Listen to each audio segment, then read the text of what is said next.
ඩෑඩෑව්. ඕ තව ටිකලා තියෙනවා වගේ නේද?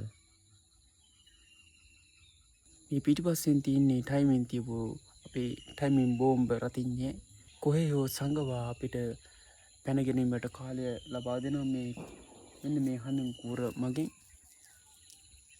හැබැයි ඉතින් මට දැන් කොහෙවත් සංගවන්න අවශ්‍යතාවයක් නැහැ, මං ගෙදරනේ ඉන්නේ. ඉතින් මම මෙතන මේ ගස් දෙකක් අස්සෙන් තිබ්බ ඒ ගස් දෙක අනිත් පැත්තට නම් බලන්න එපා වීඩියෝ කරගෙන. තාම පත්තුනේ නේ. අපි රැදි ඉදි භූමියක පත්තු වෙනකම්. දැන් නම් කම්මැලිත් වගේ අප්පා මේක අල්ලන්නේ. එතක මොනවාරි තේ එකක්වත් බීලා වුණා හරි. දැන්ලා ළඟටම වෙලා තියෙන හැම පත්තු වෙලා යන්නේ.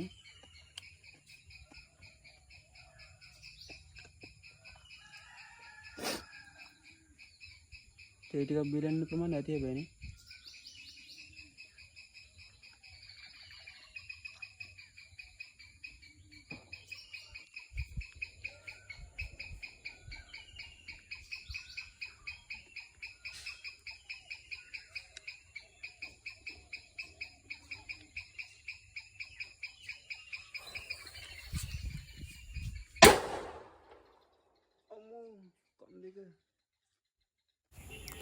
අඩේ ඔන්න ඔහොමයි ඉතින් ඒක උනේ.